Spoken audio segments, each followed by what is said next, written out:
Very good morning.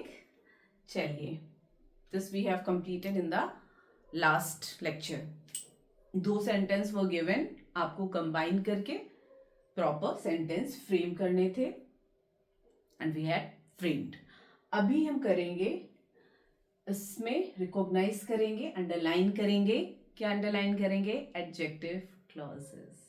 हमें सब कुछ पता है एडजेक्टिव क्लॉज के बारे में. चलिए, let's underline the adjective clauses in the given sentence. Okay, here is a road that leads to Ambala. इसमें क्या है? Yes. Okay. हाँ, here is a road that leads to Ambala.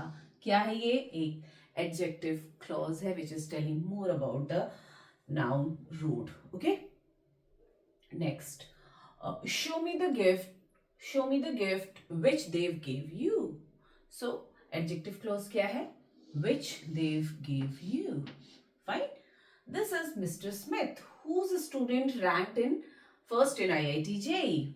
Adjective clause क्या है? Mr. Smith के बारे में क्या बता रहा है? Whose student ranked first in IIT JEE. Fine. The man who wrote this novel is coming to inaugurate. Yes. Who wrote this novel? Okay. Main clause ये है, a man is coming to inaugurate. Fine. Next, the boy who broke one of the windows is Ved. So what is adjective clause? Who broke one of the windows. Bring me the file which is lying on the table. Bring me the file which is lying on the table. अच्छा, ठीक है. कुछ बच्चों को confusion होता है कि last में जहां से भी विच दैट जो भी करेक्टर्स हैं we are using in adjective clause या रिलेटिव क्लॉज में, तो बच्चों को लगता है वहां से लेके लास्ट तक हम अंडरलाइन कर दें पूरा का पूरा क्लॉज है. नहीं बेटा, आपको ये भी ध्यान रखना है कि आपका, हमें पता है अच्छे से कि हम क्या पढ़ रहे हैं, रिलेटिव क्लॉज या एडजेक्टिव क्लॉज. और ये सारे के सारे कैसे क्लॉज है? सबऑर्डिनेट डिपेंडेंट क्लॉज हैं. तो जब डिपेंडेंट क्लॉज है तो there must be a independent clause also, है ना. इंडिपेंडेंट या मेन क्लॉज की, इनको मेन या प्रिंसिपल क्लॉज पे डिपेंडेंट होते हैं. तो हमारा मेन और प्रिंसिपल क्लॉज हमें पता होना चाहिए. तो ऐसा भी हो सकता है, जैसे फॉर एग्जाम्पल देखिए, the man who wrote this novel is coming to inaugurate. is coming भी मान लीजिए, इतना मान लीजिए आप, है ना, is coming. तो इसमें एडजेक्टिव क्लॉज क्या? who wrote this novel. और मेन या प्रिंसिपल क्लॉज क्या है? the man is coming. तब ना बना आपका पूरा का पूरा main clause, principal clause. Okay. अच्छा, नेक्स्ट आई इसी तरीके के एग्जाम्पल लिए हैं.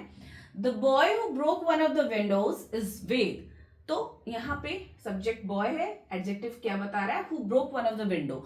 सो एडजेक्टिव क्लॉज क्या है? Who broke one of the window.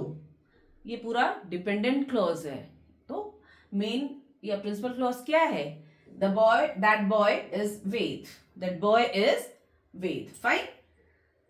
सो ये बच्चों को कंफ्यूजन रहता है. So don't be confuse. जब भी आप डिस्टिंग्विश कर रहे हैं या अंडरलाइन कर रहे हैं तो ऐसा कुछ नहीं है.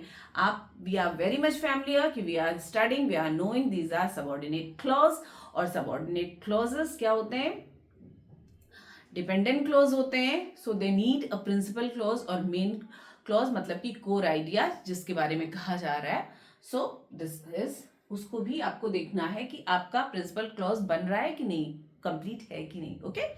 So don't B mistaken. बच्चों को यही बस प्रॉब्लम आती है कि ये पूरा का पूरा अंडरलाइन कर देते हैं या इसी को समझते हैं. ठीक है, थोड़ी सी प्रैक्टिस करिए, you will come to know everything.